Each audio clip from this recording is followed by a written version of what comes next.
Hey, this is Amity calling from Just Answer on the Saab. So I guess I've been having a bit of issues with my car.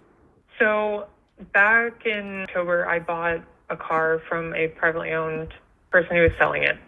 His reason for selling it, he said that they thought that it had battery issues, battery draining issues. So when I got the car, it was kind of hard to start it. But silly enough, just like hitting a little, I guess something that spins on the alternator to just get it going. So that was how I was able to drive it. And then we found a solution for that by hooking a wire from battery to an alternator, and it was doing fine. And then eventually it got to the point where my car was losing its charge. So anytime I'd come home from work, I'd wake up, try to go to work, start it, and it wouldn't start. So then I had to have my battery charged, and then everything was fine after that. And that happened a couple of times. So then it got to a point where I couldn't start my car at all. So when I started having more and more issues, I went to an AutoZone thinking that I needed a new battery. They tested my battery. They said it was good, but my alternator was bad. So I had to go ahead and get my alternator replaced.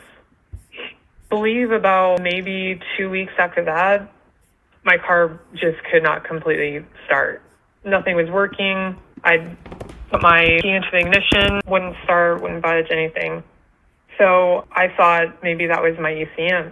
So I had my ECM shipped, and they sent me a new one, or they repaired it, something like that. And then once I had that installed, everything was totally fine. Car actually ran better than it ever had since I had first bought it.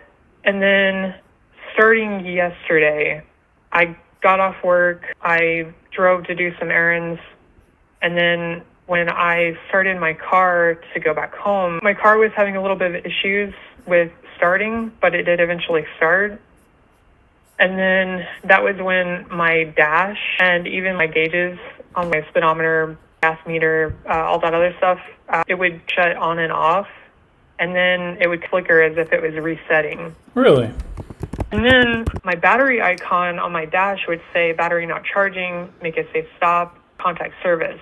But my car would still run. Okay. So, and the weirdest part about it is yesterday, in order for my stuff to just stay on, I had to turn my A to setting 5, have me going, and then have the air for my back window on. And then other than that, it was fine. But like driving it, the faster I'd go, I could tell the cool air from the AC was, it was kind of dying, but then every time I would brake, it would come back.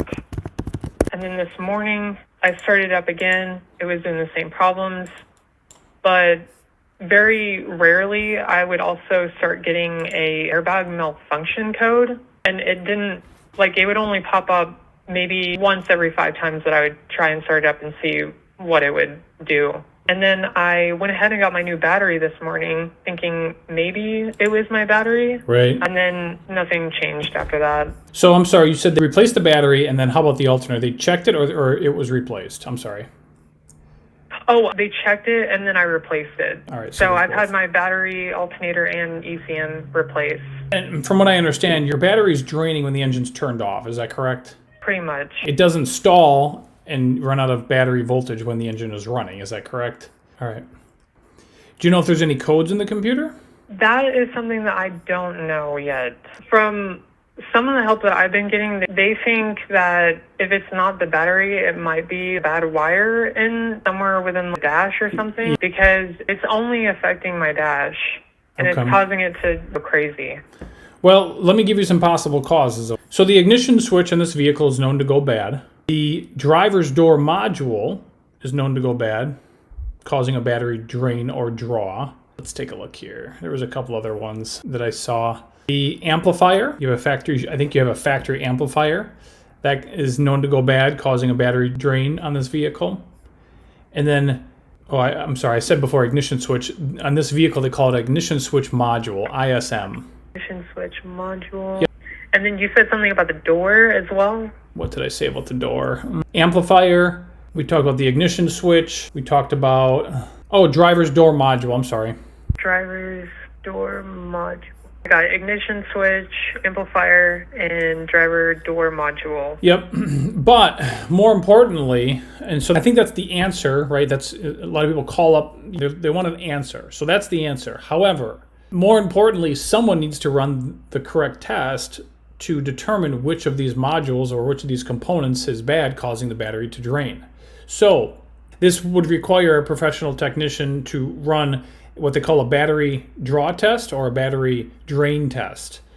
So what they would do is they would disconnect the battery cable from the battery. Either it can be either the positive or the negative, and they insert either a test light or a voltmeter, and they measure the current draw coming from the battery into the vehicle.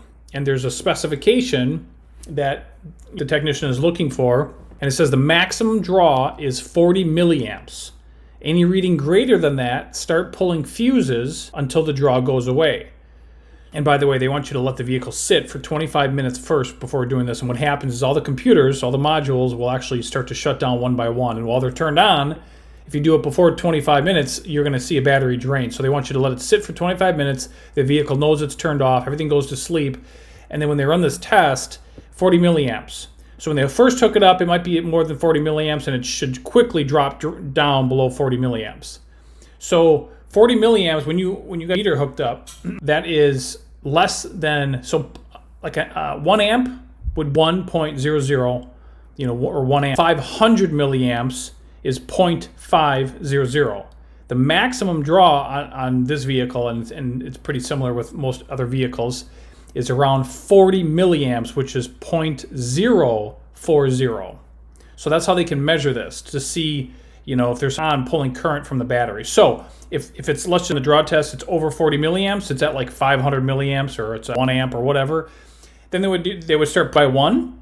And then when they pull a fuse and it causes the drain to go down below 40 milliamps, they know that's the particular circuit that the drain or the draw is on.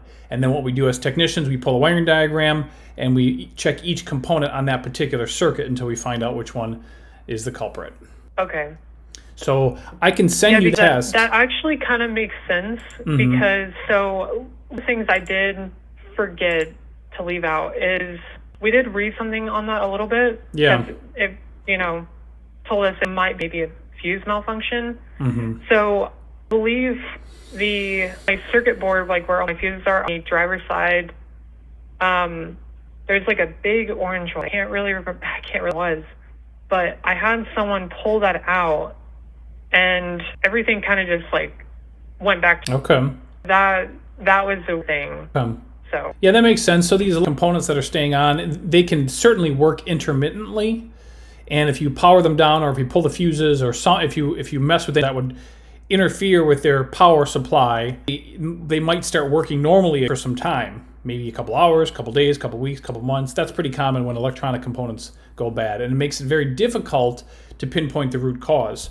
Now, I've been doing this for 20 years, and I'm very electronics, so I see this all. And intermittent problems, to me, while that's a normal thing, the key here is that we got to get it to act up and then run the test, and that's when we'll get to the problem quickly. But so it's possible when they check it, there's no draw, but yeah, the battery's still draining overnight. The problem's intermittent, and they're having a hard time, testing it when the problem. So we see that all the time. So we just gotta do it. You gotta run it several times to get to the bottom of the problem. So it can be frustrating. But I'll tell you what, go ahead and send that test, all the steps, in the chat for you, so that way you have them. You can print it, you can save it, you can download it. It's yours. Okay.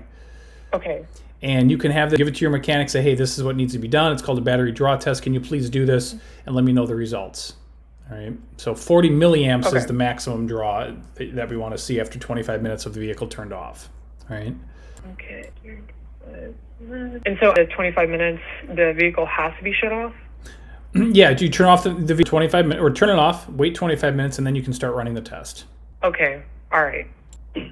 And then say that you're going to send that information just in case I miss anything. Absolutely, yep. This conversation is being AI is going to bullet point everything that we talk about. In addition, I'm going to send some more information over with detailed steps about this battery draw test. As soon as I hang up, as soon as we hang up, I'm going to go ahead and get working on this. I'm going to gather this information together for you. So give me a few minutes and I'll send it right over.